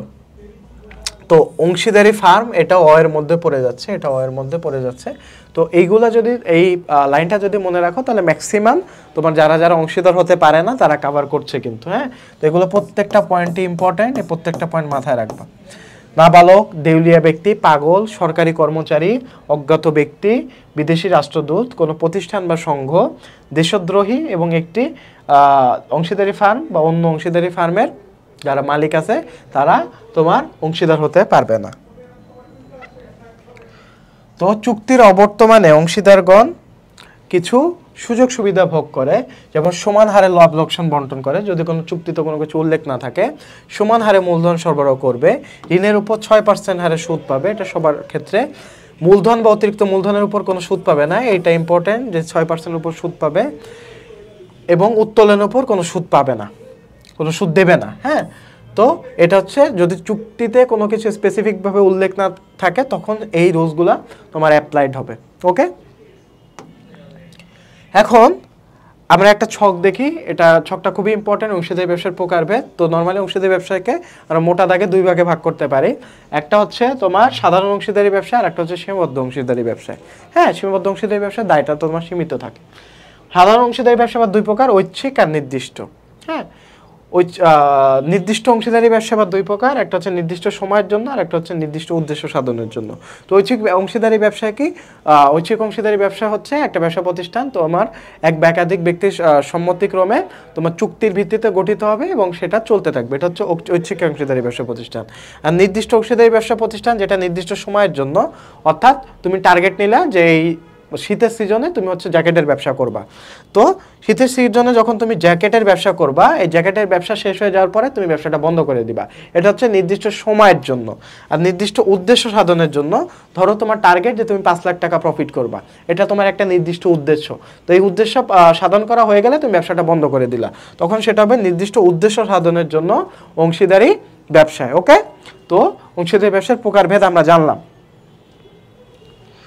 এখন সীমিত অংশীদারি ব্যবসায়ের তোমার কিছু ইনফরমেশন আমরা দেখব, যে যদি কোনো অংশীদারি ব্যবসায় সকল অংশীদারের দায় যদি সসীম না থাকে বা একজন বা তিনজনের সদস্যের দায় যদি চুক্তি অনুসারে বা আইনগত কারণে সীমাবদ্ধ থাকে, আমরা জানি যে অংশীদারি ব্যবসার দায় অসীম, কিন্তু কিছু কিছু ক্ষেত্রে সীমিত অংশীদার থাকে যাদের দায় সীমাবদ্ধ থাকে, তখন সেই ব্যবসা প্রতিষ্ঠানকে আমরা সীমিত অংশীদারি ব্যবসায় বলে থাকি। হ্যাঁ, আর সাধারণ অংশীদারি ব্যবসার তো সঙ্গে আমরা জানি যে সদস্য সংখ্যা 2 থেকে 10 এবং 2 থেকে 20 জন থাকে, এবং অসীম দায় বহনের শর্তে চুক্তিবদ্ধ সম্পর্কের ভিত্তিতে যে ব্যবসা গঠন করে তাকে আমরা সাধারণ অংশীদারি ব্যবসা বলি। এখন ঐচ্ছিক অংশীদারি ব্যবসা কাকে বলে? আমি বলেছি যে বাংলাদেশে 1932 সালের আইন অনুযায়ী 7 ধারায়। দেখো, ঐচ্ছিক অংশীদারি ব্যবসা কত ধারা? 7 ধারা। আর নির্দিষ্ট অংশীদারি ব্যবসা কত ধারা? 8 ধারা। এই ধারাগুলো মনে রাখবা, ধারাগুলো কিন্তু তোমার এমসিকিউর জন্য ইম্পর্টেন্ট। তোমার 7 ধারায় কি বলা হয়েছে? কোন অংশীদারি ব্যবসা গঠিত হতে পারে অনির্দিষ্ট মেয়াদের জন্য। মেয়াদটা কি থাকবে? অনির্দিষ্ট থাকবে।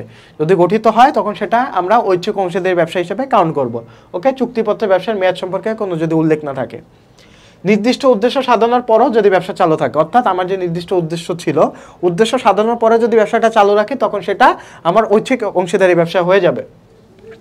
নির্দিষ্ট সময়ের পরেও ব্যবসা চালু থাকলে, অর্থাৎ চুক্তি অনুযায়ী সময়ের জন্য ব্যবসা যদি গঠিত হয় এবং সময় উত্তীর্ণ হবার পরেও তোমার ব্যবসা যদি চালু থাকে, তখন সেটাকে আমরা ঐচ্ছিক অংশীদারি ব্যবসা হিসেবে কাউন্ট করব।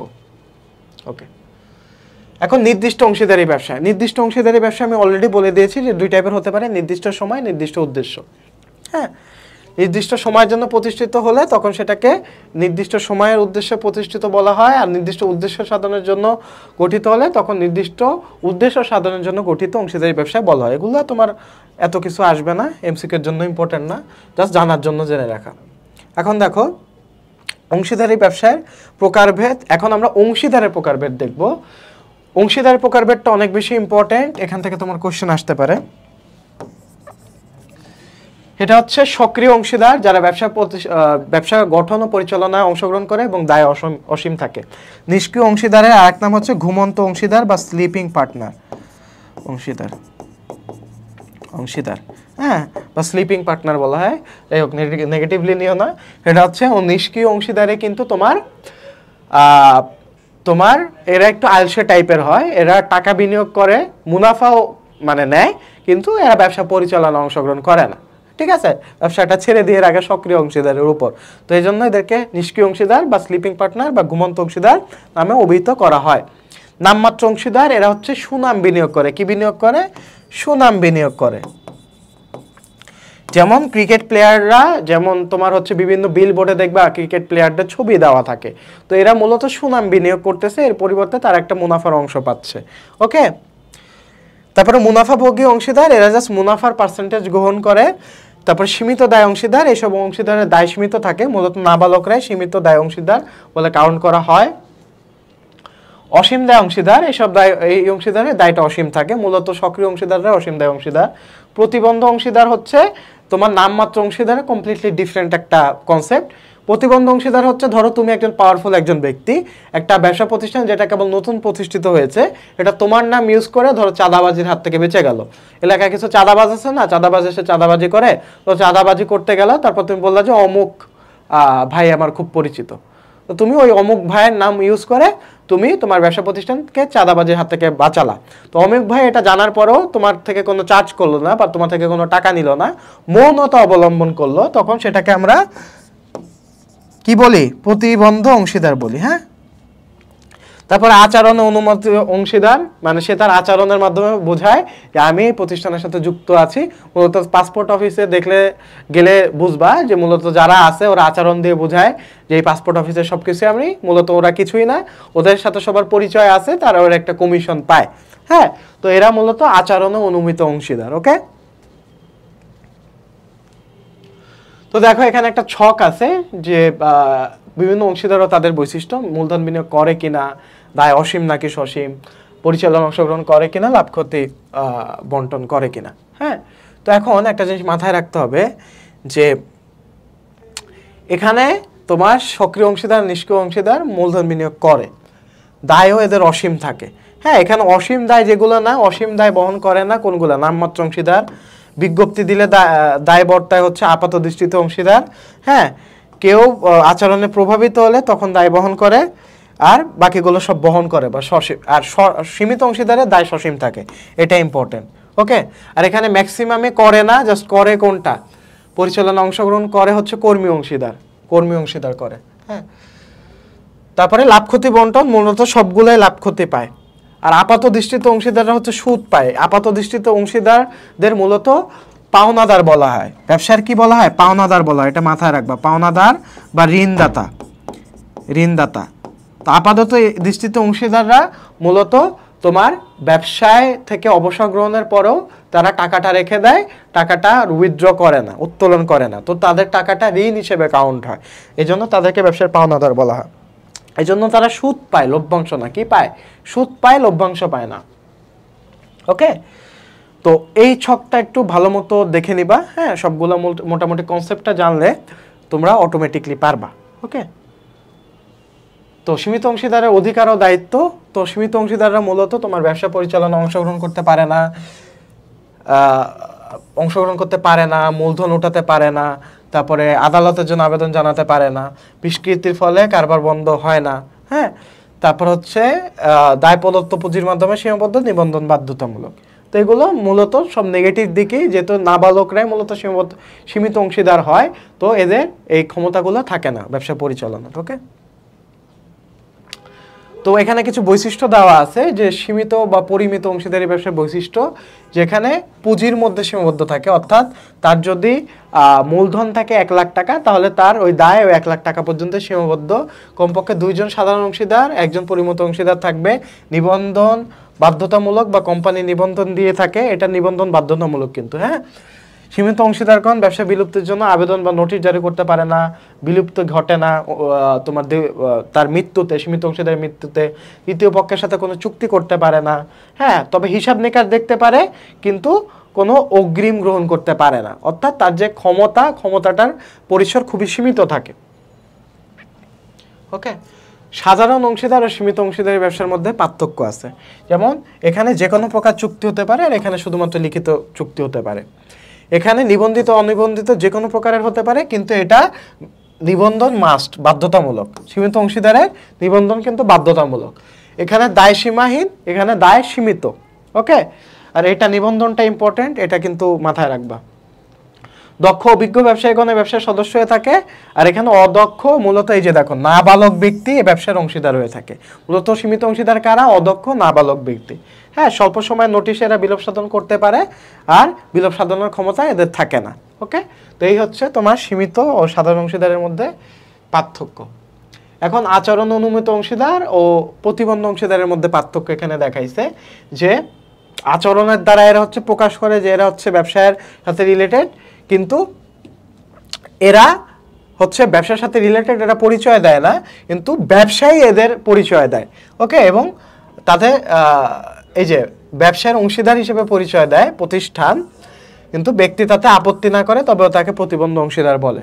এক্ষেত্রে কোনো ব্যক্তি নিজেকে অংশীদারি ব্যবসার অংশীদার হিসেবে পরিচিত দেয়, আর এখানে প্রতিষ্ঠান কোনো ব্যক্তিকে পরিচিত দেয়। হ্যাঁ, এখানে মূলত মানুষটা নিজ থেকে পরিচিত দিচ্ছে বা পরিচয় দিচ্ছে যে আমি প্রতিষ্ঠানের সাথে যুক্ত, আর এখানে প্রতিষ্ঠান পরিচয় দিচ্ছে যে এই ব্যক্তি আমাদের সাথে যুক্ত। বোঝা গেছে? তুমি প্রতিবন্ধ অংশীদার হওয়ার চেষ্টা করবা, লাইফে প্রতিবন্ধ অংশীদার হওয়া খুবই জরুরি। ওকে, এই আর কি বেসিক পার্থক্য। এখন নাবালক অংশীদার কিছু ইনফরমেশন আমাদের জানতে হবে, যে ব্যবসায় নিজ স্বার্থ আদায়ের জন্য প্রতিনিধির মাধ্যমে মামলা করতে পারে, কিন্তু নিজে মামলা করতে পারে না, একজন প্রতিনিধি অবশ্যই লাগবে। ব্যবসা থেকে সম্পদের অংশ পেতে পারে এবং উত্তোলন করতে পারে, ব্যবসার হিসাব দেখতে পারে এবং এ বিষয়ে মতামত দিতে পারে। মুনাফার অংশ পাওয়ার ও উত্তোলনের অধিকারী সাবালকত্ব প্রাপ্তির 6 মাসের মধ্যে পূর্ণাঙ্গ অংশীদার হতে পারে এবং ব্যবসার সাথে সম্পর্ক ছিন্ন করার জন্য মামলা করতে পারে। তো নাবালক অংশীদারের সবকিছু নেগেটিভ হলেও এই কয়েকটা বিষয় পজিটিভ আছে, এইটা সে অধিকার হিসেবে পেয়ে থাকে। এখন নাবালকের দায় আমরা জানি তার যে মূলধনটা আছে, মূলধনের থেকে তো সীমাবদ্ধ, অর্থাৎ তার যদি 1 লাখ টাকার মূলধন আছে বা বিনিয়োগ থাকে, তাহলে তার দায় ওই 1 লাখ টাকা পর্যন্ত সীমাবদ্ধ থাকে। ওকে, এবং সাবালকত্ব প্রাপ্তির পূর্ণাঙ্গ অংশীদার হলে ব্যবসা থেকে সুবিধা ভোগের তারিখ হতে তৃতীয় পক্ষের সকল প্রকার দায়ের জন্য তখন থেকে দায়বদ্ধ করা যাবে, কিন্তু তার আগ পর্যন্ত কিন্তু তৃতীয় পক্ষের কোনো দায় সে বহন করতে বাধ্য থাকবে না। এবং নাবালক চুক্তি করতে পারে না 1872 সালের চুক্তি আইনের 11 ধারা অনুযায়ী, এটা মাথায় রাখবা। আর নর্মালি নাবালকের অংশীদারি আইন 30 ধারায় বলা হয়েছে, এটাও এমসিকিউর জন্য মাথায় রাখবা। নাবালক অংশীদারি আইন 30 ধারায় বলা হয়েছে। হ্যাঁ, আর হস্তান্তরযোগ্য দলিল হস্তান্তর করতে পারে 26-এর 1 ধারা অনুযায়ী। হস্তান্তরযোগ্য দলিল 26-এর 1 ধারা, নাবালকের ধারা মূলত 30 ধারা, আর 1832 সালের চুক্তি আইন 11 ধারা অনুযায়ী হচ্ছে নাবালক চুক্তি করতে পারে না। ওকে, তো ধারাগুলো মাথায় রাখবে 11, 30, 26। ওকে, আচ্ছা, অংশীদারের ক্ষমতা কি কি? অংশীদারের পক্ষে যে কেউ প্রতিনিধি হিসেবে কাজ করতে পারে, কেউ ব্যবসার নামে ব্যাংক হিসাব খুলতে পারে, তারপরে বেচাকেনা বা বন্ধক রাখার ক্ষমতা প্রত্যেকটা অংশীদারের আছে, ব্যবসার নামে ঋণ গ্রহণ করতে পারে এবং তৃতীয় পক্ষের সাথে চুক্তিবদ্ধ হতে পারে। এগুলো প্রত্যেকটা অংশীদারের ক্ষমতা। ওকে, সাধারণ অংশীদার বলে গণ্য হবে না কারা? যারা হচ্ছে ঋণদাতাদের সুদের পরিবর্তে মুনাফা দিলেও তাকে অংশীদার বলা যায় না, ওরা ঋণদাতা হিসেবে কাউন্ট হবে, কিন্তু অংশীদার হিসেবে কাউন্ট হবে না। কোনো কর্মচারী পারিশ্রমিক লাভের অংশ যদি পেয়ে থাকে, তাহলে কর্মচারী অংশীদার বলে গণ্য হবে। এবং ব্যবসায় প্রাক্তন মালিক বা অংশীদারকে সুনাম বিক্রয় বাবদ লাভ অনুসারে কোনো অর্থ প্রদত্ত হলে এটা সাধারণ অংশীদার হিসেবে গণ্য হবে না। ওকে, তো অংশীদারের দায়িত্ব আছে, এগুলো বেশি ইম্পর্টেন্ট না। আচ্ছা, তো আমরা এখন ডিরেক্ট ইম্পর্টেন্ট যেই ব্যাপারগুলো আছে ইম্পর্টেন্ট ব্যাপারগুলোতে চলে যাব। আচ্ছা, তো এখন আমরা হচ্ছে অংশীদারি ব্যবসার নিবন্ধন প্রক্রিয়াটা দেখি। অংশীদারি ব্যবসার নিবন্ধন প্রক্রিয়ার কিছু ধাপ আছে। এটা হচ্ছে আবেদনপত্র সংগ্রহ, আবেদনপত্র গ্রহণ, অংশীদার কর্তৃক স্বাক্ষর করা, নির্ধারিত ফি জমা দিতে হবে, তারপর নিবন্ধন কর্তৃক আবেদনপত্র যাচাই করতে হবে, নিবন্ধিতকরণ করতে হবে। এগুলো হচ্ছে অংশীদারি নিবন্ধনের ধাপ। হ্যাঁ, তো তারপরে আমরা নিবন্ধন না করা পরিণামটা দেখব। এটা হচ্ছে এমসিকিউ এর জন্য খুবই ইম্পর্টেন্ট। নিবন্ধন না করা পরিমাণে ধারা হচ্ছে 69 ধারায় বলা আছে, তৃতীয় পক্ষের বিরুদ্ধে 100 টাকার বেশি পাওনা আদায়ের জন্য মামলা করতে পারবে না। 69-এর 4 এগুলো দরকার নেই, এগুলো মূলত আসে না 4, 1 বা 2, তবে এইগুলো আসে যে 100 টাকার বেশি মামলা করতে পারে না। আর মূলত নিবন্ধন না করার পরিমাণ কোন ধারায় উল্লেখ আছে, এটা হচ্ছে 69 ধারায়। উক্ত প্রতিষ্ঠান তৃতীয় পক্ষের বিরুদ্ধে মামলা করতে পারবে না। তৃতীয় পক্ষ অংশীদারের বিরুদ্ধে মামলা করলে উক্ত প্রতিষ্ঠান বা অংশীদার তৃতীয় পক্ষের বিরুদ্ধে দাবি আদায়ের জন্য মামলা করতে পারে না। তো এই কয়েকটা জিনিস আমাকে মাথায় রাখতে হবে। এই 4টে ইনফরমেশন মধ্যে এই ইনফরমেশনটা ইম্পর্টেন্ট আর উপরের ইনফরমেশনটা ইম্পর্টেন্ট, বাকিগুলো তোমরা এমনিতেই জানো। ওকে, এরপরে আসি অংশীদারি ব্যবসায় বিলোপ সাধন ধারা। এটা একদম তটস্থ করতে হবে বিলোপ সাধনের ধারাগুলা। এটা বিলোপ সাধনের ধারা হচ্ছে 39 ধারায় বলা আছে, সর্বসম্মতিক্রমে বা সকলের সম্মতিক্রমে একমত হয়ে 40 ধারা, বাধ্যতামূলক 41, বিজ্ঞপ্তি তোমার 43, বিশেষ ঘটনা 42, আদালত কর্তৃক 44। তো 40 থেকে 44 ধারা তোমার মুখস্থ রাখতে হবে। সকলের সম্মতিক্রমে 40, বাধ্যতামূলক 41, বিশেষ 42, বিজ্ঞপ্তি 43, লাস্ট হচ্ছে আদালত। হ্যাঁ, বিশেষ বিজ্ঞপ্তি, বিশেষ বিজ্ঞপ্তি, বিশেষের পরে বিজ্ঞপ্তি, বয়ের সাথে ব রিলেটেড। হ্যাঁ, এখানে 3B আছে, বাধ্যতামূলক, বিশেষ বিজ্ঞপ্তি, বাধ্যতামূলক, বিশেষ বিজ্ঞপ্তি। প্রথমটা সকলের সর্বসম্মতিক্রমে 40 ধারা, তারপরে বাধ্যতামূলক, বিশেষ বিজ্ঞপ্তি, বাধ্যতামূলক, বিশেষ বিজ্ঞপ্তি 41, 42, 43 শেষ। তারপরে হচ্ছে 44 কোনটা, আদালত কর্তৃক বিলোপ সাধন। ডান। তো এর মধ্যে তোমার বাধ্যতামূলক বিলোপ সাধন কখন হয়, যখন দেউলিয়াত্ব হয়, ব্যবসা যখন অবদ্ধ হয়, 2 জনের কম সদস্য হলে, তখন হচ্ছে বাধ্যতামূলক বিলোপ সাধন হয়। এগুলো এমসিকিউর জন্য আসতে পারে। বিশেষ ঘটনা কোনগুলোকে আমরা বলতেছি, নির্দিষ্ট উদ্দেশ্য যদি হয়ে যায় তখন সেটাকে আমরা বিশেষ ঘটনা বলতেছি। নির্দিষ্ট সমান্তে যদি ব্যবসা হয়ে যায় তখন সেটাকে বিশেষ ঘটনা বলতেছি। অংশীদারের মৃত্যুতে, দেউলিয়াত্বে এবং অংশীদারের অবসরে, তখন সেটাকে আমরা বিশেষ ঘটনা বলবো। আর আদালত কর্তৃক কখন বিলোপ সাধন হয়, যদি ব্যক্তি বা কোনো অংশীদার উন্মাদ হয়, দেউলিয়া হয়, চুক্তি ভঙ্গ করে, চিরতরে কর্তব্য পালনে যদি অসমর্থ হয়, আদালত ন্যায়সঙ্গত যদি মনে করেন। তো এগুলা তোমার খুবই ইম্পর্টেন্ট, এই পয়েন্টগুলো তোমার মাথায় রাখতে হবে। ওকে, ধারাগুলা সবার বাড়ি বিশেষ বিজ্ঞপ্তি আসে, এটা তুমি ধারাগুলো মনে রাখতে পারো এই লাইনটার মাধ্যমে। সবার 40, বাড়ি 41, হ্যাঁ, বা বাধ্যতামূলক, বিশেষ হচ্ছে 42, বিজ্ঞপ্তি 43, আসে 44, বা আদালতের নির্দেশক্রম। এটা যে কোনোভাবে তোমার যেভাবে তোমার সুবিধা হয় ওভাবে মনে রাখো। হ্যাঁ, এখন আমরা অংশীদারের কিছু গুরুত্বপূর্ণ ধারা দেখব যেগুলো তোমার এমসিকিউ এর জন্য ইম্পর্টেন্ট। ব্যবসার সংজ্ঞা 4 ধারায় বলা আছে, চুক্তিবদ্ধ সম্পর্ক 5 ধারায় বলা হচ্ছে, ঐচ্ছিক অংশীদারি 7 ধারা, নির্দিষ্ট অংশীদারি 8 ধারা, নাবালক অংশীদার 30 ধারা, হ্যাঁ, বিলোপ সাধন 39 ধারা। ওকে, বিলোপ সাধন 39 ধারা, আর সকলে একমত হয় 40 ধারা। তো এই যেগুলো স্টার দিলাম এই স্টারগুলো মাথায় রাখবো। ওকে, আচ্ছা, অংশীদারি আইনের কিছু গুরুত্বপূর্ণ ধারা এখন আমরা দেখব। এটা হচ্ছে বাধ্যতামূলক বিলোপ সাধন হচ্ছে 41 ধারায়, বিশেষ ঘটনা 42, বিজ্ঞপ্তি 43, আদালতের নির্দেশে 44, আর নিবন্ধন পদ্ধতি 58 ধারা, নিবন্ধন না করা পরিণাম 69 ধারা, আর বাকিটা না দেখলেও হবে। 30 ধারা হচ্ছে তোমার নাবালক বা নাবালক অংশীদার ধারা। ওকে, এগুলো যেগুলো স্টার্ট দিয়ে রাখছি এগুলা তুমি পজ দিয়ে স্ক্রিনশট নিয়ে তোমাদের লেকচার শিট প্রোভাইড করে দেওয়াই থাকবে। তো লেকচার শিটটাকে তুমি আবার ঝালাই দিয়ে নেবে বা রিভাইজ দিয়ে নেবে। ওকে, আচ্ছা, তো আমরা এখন কিছু নীতি দেখব। হ্যাঁ, নীতি দেখব।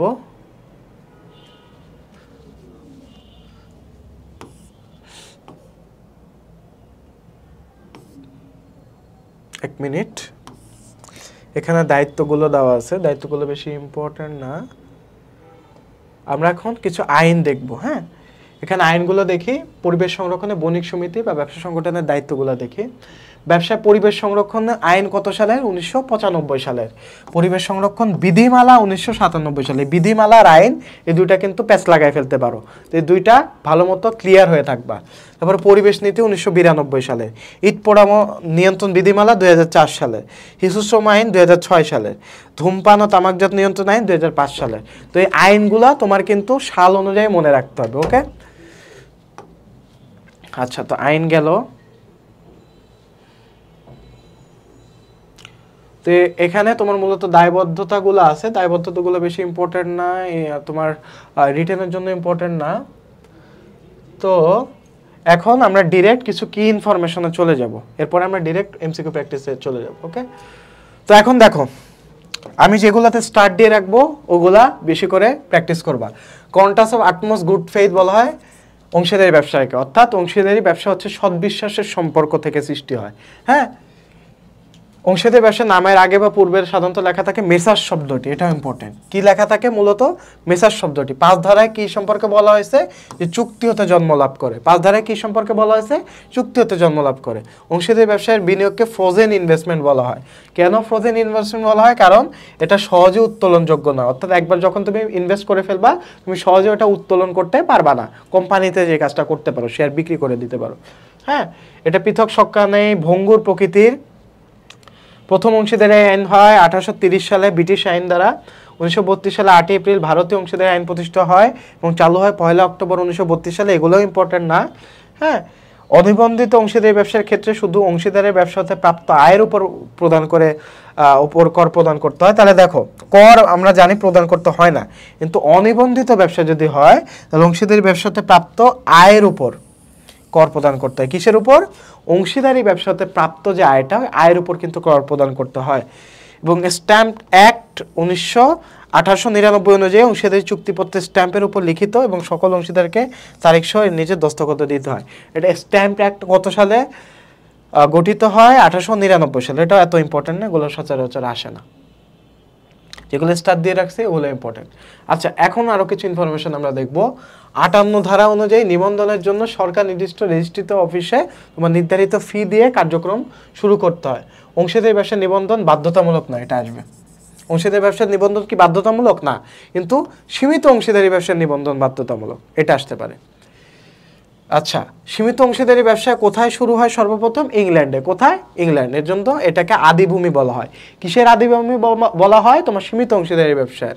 হ্যাঁ, সীমিত অংশীদারি ব্যবসা প্রতিষ্ঠানে সর্বোচ্চ 3 জন অংশীদারের দায় সীমাবদ্ধ, এটা ইম্পর্টেন্ট, যেটা আমি অলরেডি বলে দিয়েছি। অংশীদারি ব্যবসা নাবালকের দায় সীমাবদ্ধ। কার দায় সীমাবদ্ধ? নাবালকের দায় সীমাবদ্ধ। কোনো অংশীদারকে অবসর গ্রহণের পর কমপক্ষে 90 দিন পূর্বে অন্যান্য অংশীদারকে জানাতে হয়, অর্থাৎ অবসর যখন গ্রহণ করবে তার 90 দিন অর্থাৎ 3 মাস পূর্বে জানাতে হবে। এবং সাবালক হবার 6 মাসের মধ্যে চুক্তিতে স্বাক্ষর করতে হবে। ব্যাংকিং অংশীদারি ব্যবসার নিবন্ধন ঐচ্ছিক। ব্যাংকিং অংশীদারি ব্যবসার নিবন্ধন কি? ঐচ্ছিক। এগুলো স্টার দিয়ে রাখছি। বাংলাদেশে সীমিত অংশীদারি ব্যবসার প্রচলন নেই। তো যেগুলো স্টার দেওয়া ওগুলো একটু ভালো মতো দেখে নাও। ওকে, স্ক্রিনশট দিয়ে রাখো। আমি সরে যাচ্ছি, তোমরা স্ক্রিনশট দাও। দিয়েছো? ওকে, ফাইন। তো আমরা নেক্সট স্লাইডে মুভ অন করি। আচ্ছা, তো নেক্সট স্লাইডের মধ্যে প্রতিবন্ধ অংশীদারের মৃত্যুতে অংশীদারি ব্যবসার বিলোপ হয় না, এটা নর্মালি আমরা জানি। অংশীদারি ব্যবসার নিবন্ধন বলতে চুক্তিপত্রকে নিবন্ধন করা বোঝায়। সাবালক হওয়ার 6 মাস বা 180 দিনের মধ্যে চুক্তিপত্রে স্বাক্ষর করতে হয়, যেটা আমরা প্রিভিয়াস স্লাইডে দেখেছি। চুক্তির মাধ্যমে যে সম্পর্ক সৃষ্টি হয় তাকে আমরা অংশীদারিত্ব বলি বা পার্টনারশিপ বলে থাকি। অংশীদারি ব্যবসার সদস্য সংখ্যা সম্পর্কে উল্লেখ আছে কোম্পানি আইনের 4 ধারা, এটা ইম্পর্টেন্ট। তারপরে চুক্তি হতে পারে 3 প্রকার, এটাও ইম্পর্টেন্ট। চুক্তি ছাড়া অংশীদারি ব্যবসা সম্ভব নয়। চুক্তিপত্র ছাড়া অংশীদারি ব্যবসা সম্ভব। এই দুইটা কনফ্লিক্ট লেগে যেতে পারে। অংশীদারি ব্যবসা গঠন করতে গেলে অবশ্যই চুক্তি হতে হবে, এটা মৌখিক হোক, লিখিত হোক, লিখিত নিবন্ধিত হোক। ওকে, কিন্তু চুক্তিপত্র ছাড়া অংশীদারি ব্যবসা সম্ভব, সেটা তো মুখে মুখে হতে পারে। ওকে, অংশীদারি চুক্তিপত্র জনসাধারণের জন্য প্রচারযোগ্য নয়, এটা কেবল অংশীদাররা দেখতে পারে। এটা মনে রাখার কিছু নেই, যেগুলো জাস্ট স্টার্ট দিচ্ছে ওগুলো দেখো। ওকে, আচ্ছা, এখন বাংলাদেশে 2 সালে পলিথিন উৎপাদন ও ব্যবহার নিষিদ্ধ করা হয়েছে, এটা ইম্পর্টেন্ট। হ্যাঁ, এটা মাথায় রাখতে পারো। তারপরে সীমিত অংশীদারি ব্যবসার ক্ষেত্রে লিমিটেড কথাটি লেখা বাধ্যতামূলক এবং মূল্যবোধ দ্বারা মানুষের আচরণ প্রভাবিত হয়। নৈতিকতা মূল্যবোধ ব্যবসার সামাজিক পরিবেশের সাথে সরাসরি সম্পৃক্ত এবং ঢাকার সাভারে চামড়া শিল্প পার্ক স্থাপিত হয়েছে। এত কিছু এগুলো আসে না, মূলত 2002 সালে পলিথিন উৎপাদন ও ব্যবহার নিষিদ্ধ করা হয়েছে, এখান থেকে এগুলো আসে, নৈতিকতার যে চ্যাপ্টারটা আছে। এখন আমরা চলে আসি এমসিকিউ প্র্যাকটিসে। ব্যাংকিং অংশীদারি ব্যবসার ক্ষেত্রে সর্বাধিক কতজন সদস্য থাকে?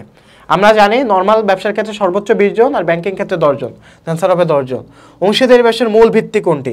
আমরা জানি চুক্তি থেকে অংশীদারি ব্যবসা গঠিত হয় বা জন্ম লাভ করে, তাই অংশীদারি ব্যবসার মূল ভিত্তি চুক্তি। এগুলো কিন্তু সব ঢাবিতে এই কোশ্চেনগুলো এসেছিল। হ্যাঁ, কোন ধরনের অংশীদার লভ্যাংশ বা বেতনের বিনিময়ে তার সুনাম ব্যবহার করার অনুমতি দেয়? আমরা জানি নামমাত্র অংশীদার তার সুনাম ব্যবহারের অনুমতি দেয়, তো এটার অ্যান্সার হবে নামমাত্র অংশীদার। দেখো অংশীদার প্রকারভেদ থেকে এসেছে কিন্তু। নিম্নের কোন ব্যবসার নিবন্ধন ঐচ্ছিক? আমরা জানি অংশীদারি ব্যবসার নিবন্ধন ঐচ্ছিক, অর্থাৎ এটা বাধ্যতামূলক নয়। ব্যাংকিং ও অব্যাংকিং ক্ষেত্রে সর্বোচ্চ অংশীদারের সংখ্যা কত?